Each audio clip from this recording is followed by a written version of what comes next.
Om Swastiastu.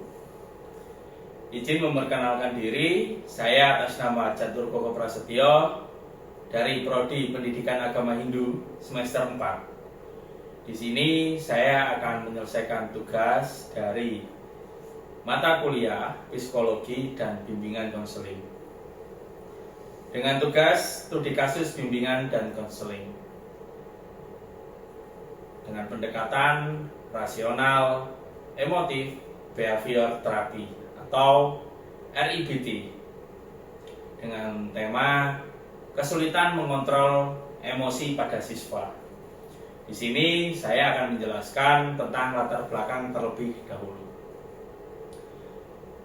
Jadi masa remaja merupakan tahap perkembangan yang ditandai dengan perubahan emosi yang cukup signifikan. Pada masa ini, siswa sering mengalami tekanan dari lingkungan sekolah, keluarga, maupun pergaulan. Jika siswa tidak mampu mengelola emosinya dengan baik, maka hal tersebut dapat mempengaruhi hubungan sosial, proses belajar, dan kondisi psikologi siswa. Salah satu masalah yang sering terjadi pada remaja adalah kesulitan mengontrol emosi. Siswa menjadi lebih mudah tersinggung, cepat marah, dan sulit menenangkan diri ketika menghadapi masalah. Kondisi tersebut dapat menyebabkan konflik dengan teman, menurunnya konsentrasi belajar, serta munculnya penyesalan setelah meluapkan emosi tersebut. Dalam studi kasus ini, seorang siswa mengalami kesulitan mengontrol emosi akibat tekanan akademik dan pola pikir negatif terhadap lingkungan sekitarnya. Oleh karena itu, saya sebagai konselor menggunakan pendekatan rasional emotif behavior therapy atau RBT untuk membantu siswa memahami hubungan antara pikiran, emosi, dan perilakunya. Di sini untuk identitas klien saya, dia berusia 16 tahun dengan jenis kelamin laki-laki. Di sini untuk deskripsi masalahnya, ia merupakan siswa yang akhir-akhir ini sering mengalami kesulitan mengontrol emosinya.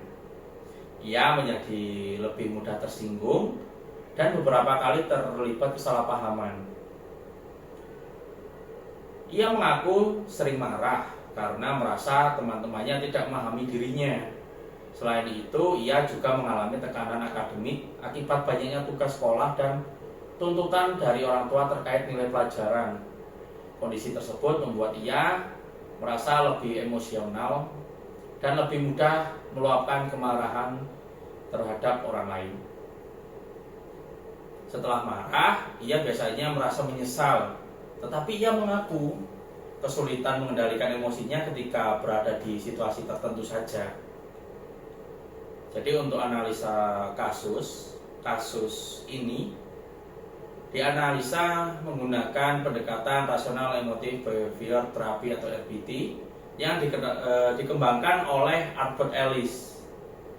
Menurut pendekatan RBT ini, emosi negatif tidak hanya mempengaruhi oleh peristiwa yang terjadi, tetapi juga dipengaruhi oleh keyakinan atau cara berpikir individu terhadap peristiwa tersebut. Untuk analisa kasus ini berdasarkan konsep ACBC RBT, yaitu A.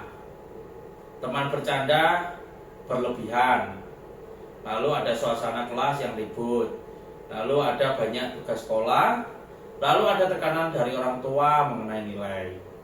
Lalu ada B. Ia memiliki pola pikir irasional seperti yang pertama, teman-teman sengaja membuat dia kesal. Lalu 2, kalau mereka saat bercanda, dia sedang capek, berarti mereka tidak menghargai dia. Lalu ada, semua orang harus memahami keadaan dia. Lalu kalau dia tidak marah, nanti dia dianggap lemah. Pada pola pikir tersebut membuat ia cenderung menafsirkan situasi secara negatif, sehingga emosinya menjadi mudah terpancing. Lalu C, akibat pola pikir tersebut ia menjadi yang pertama mudah marah, mudah tersinggung, berbicara dengan nada tinggi, hubungan sosial dengan teman menjadi terganggu, sulit fokus belajar. Lalu yang di D, saya sebagai konselor membantu dia, si klien saya, menenangkan pikiran negatifnya dengan cara melihat situasi secara lebih rasional dan realistis. Lalu yang E, si klien saya ini mulai memahami bahwa tidak semua orang bermaksud buruk terhadap dirinya dan mulai belajar mengontrol emosinya dengan baik.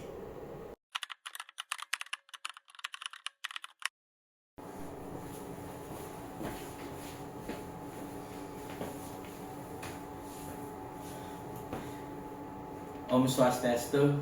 Om Swastiastu, Pak. Bagaimana kabarnya hari ini? Baik, Pak. Baik. Jadi gini ya, sebelum kita mulai konseling hari ini, bisa kita berdoa lebih dahulu supaya kegiatan konseling hari ini bisa berjalan lancar ya.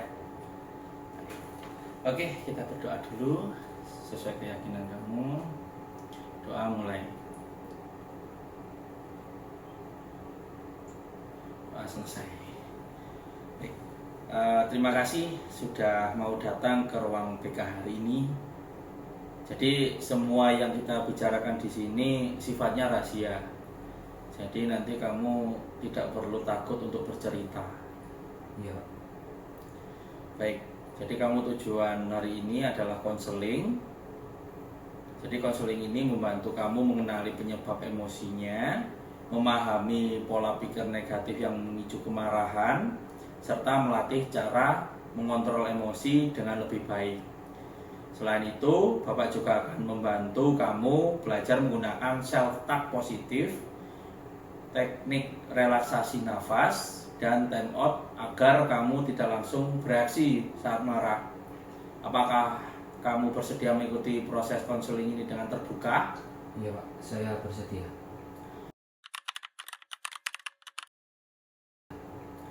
Baik, coba sekarang kamu cerita akhir-akhir ini apa yang paling sering membuat kamu merasa kesal atau marah.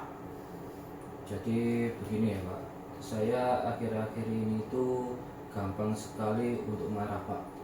Kadang teman saya bercanda sedikit saja, saya langsung merasa tersinggung.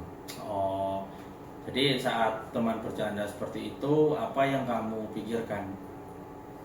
Saya itu merasa mereka sengaja mengejek saya, Pak. Oh, jadi kamu merasa seperti tidak dihargai ya oleh teman-temanmu ya? Iya, Pak, betul sekali. Kadang saya merasa mereka itu tidak mengerti keadaan saya. Oh, apa yang biasanya kamu lakukan saat mulai merasa kesal? Saya langsung membalas omongan mereka, Pak. Kadang nada bicara saya itu jadi lebih tinggi. Oh, jadi setelah marah itu ya, bagaimana sih perasaanmu? Setelah marah itu biasanya saya langsung menyesal, Pak. Tapi waktu itu saya susah untuk mengendalikan diri saya. Oh, jadi selain masalah dengan teman, apa ada hal lain sih yang membuat pikiran kamu itu menjadi lebih berat? Sebenarnya ada sih, Pak. Saya lagi banyak tugas dari sekolah dan di rumah pun saya sering ditegur soal nilai saya, Pak. Oh, jadi ditegur soal nilai. Jadi apa sih yang kamu pikirkan terus kalau seperti itu? Saya merasa kalau nilai saya jelek berarti saya mengecewakan orang tua saya, Pak. Oh, jadi kamu merasa terbebani dengan harapan orang tua dan tugas sekolah seperti itu ya? Ya, betul sekali, Pak. Kadang saya itu merasa capek sendiri, Pak, dan saya jadi lebih sensitif. Oh, berarti saat pikiran kamu sedang penuh, candaan kecil dari teman bisa membuat kamu emosi ya? Iya, betul sekali. kalau kamu sedang marah, apakah kamu tuh merasa harus langsung melampiaskan emosi itu? Iya Pak, saya merasa kalau saya diam saja, nanti itu teman-teman saya menganggap saya itu lemah malah. Oh, baik-baik. Berarti selama ini ada pikiran-pikiran tertentu yang membuat emosi kamu semakin meningkat ya? Iya Pak, saya baru sadar itu. Oh, jadi gini, di sini berdasarkan hasil eksplorasi masalah kamu, saya menyimpulkan bahwa kamu mengalami kesulitan mengontrol emosi ya akibat tekanan akademik, tuntutan lingkungan, dan pola pikir irasional terhadap situasi keadaan sekitarnya. Jadi kamu cenderung ya langsung menafsirkan candaan atau perilaku orang lain sebagai bentuk serangan terhadap diri kamu, sehingga emosi kamu mudah terpancing seperti itu ya. Iya. Bapak melihatnya sebenarnya kamu bukan anak yang suka mencari masalah, tetapi kamu sering langsung bereaksi saat merasa tersinggung. Jadi menurut kamu kenapa hal kecil bisa langsung membuat kamu marah? Ya itu tadi Pak, karena saya merasa teman-teman itu sengaja mengejek saya Pak. Saat berpikir seperti itu, apa yang kamu rasakan? Sudah pasti kesal Pak kalau itu. Rasanya seperti tidak dihargai oleh teman-teman saya. Nah, jadi gini, coba sih kita berpikir bersama ya. Ya. Apakah benar sih semua teman kamu ini selalu berniat buruk? Sebenarnya sih ya enggak juga Pak. Nah, berarti ada kemungkinan pikiran kamu yang langsung menilai situasi secara negatif ya. Ya Pak, mungkin saya terlalu capek dan cepat berpikir jelek kepada teman-teman saya Pak. Nah, dalam konseling ini kita belajar bahwa pikiran sangat mempengaruhi emosi saat kamu berpikir seperti ini. Mereka sengaja membuat kamu marah, terus emosi kamu langsung meningkat. Tetapi kalau kamu mencoba berpikir, mungkin mereka hanya bercanda dan sedang sensitif, maka emosi kamu bisa lebih terkontrol. Iya Pak, benar juga. Nah, itu disebut self-talk positif, yaitu berbicara kepada diri sendiri dengan pikiran yang lebih tenang dan realistis. Oh begitu. Selain itu, Bapak ingin kamu mencoba teknik pengendalian emosi. Saat mulai merasa marah, coba sih kamu ini tarik nafas perlahan selama 4 hitungan, 1, 2, 3, 4, tahan sebentar, lalu keluarkan perlahan. Baik Pak. Kalau emosi kamu masih tinggi, jangan langsung membalas teman. Coba lakukan time out, misalnya mungkin kamu bisa menjauh ya sebentar, mungkin membeli air minum, lalu kamu minum dulu, atau diam beberapa menit sampai emosi kamu lebih tenang. Biasanya kalau saya itu langsung membalas omongan mereka Pak. Nah itu, sekarang coba sih kamu beri jeda sebelum bereaksi.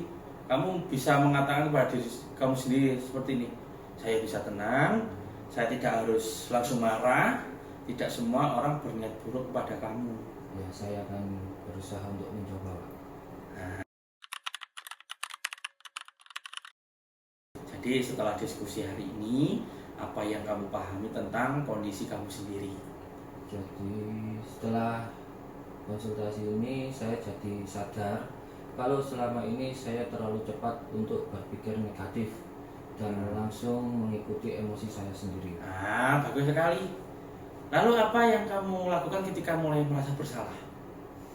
Saya akan mencoba mau menarik nafas seperti yang Bapak bilang tadi, berpikir lebih tenang lagi dan tidak langsung membalas teman saya. Baik. Jadi untuk evaluasi minggu ini kita akan melihat apakah frekuensi marah kamu itu sudah berkurang. Apakah kamu mulai mampu menenangkan diri sebelum bereaksi? Apakah kamu mulai menggunakan self-talk positif? Dan apakah hubungan kamu dengan teman akan lebih baik? Ya Pak, saya akan coba lakukan itu. Bagus, perubahan kecil yang dilakukan terus-menerus bisa membantu kamu mengontrol emosi dengan lebih baik.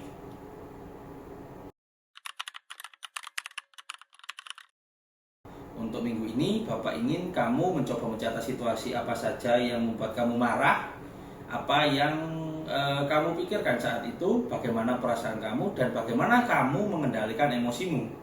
Iya, Pak. Nah, di sini kamu coba menerapkan serta positif, teknik relaksasi nafas, time out. Ketika mulai merasa emosi itu meningkat, nanti ada pertemuan berikutnya, kita diskusikan perkembangan kamu ya. Ya, baik Pak, saya akan coba. Nah, bagus. Kalau kamu merasa kesulitan, ingin bercerita lagi, kamu boleh datang kembali ke ruang BK ini kapan saja. Ya, boleh? Iya. Ya, terima kasih ya untuk pertemuan hari ini.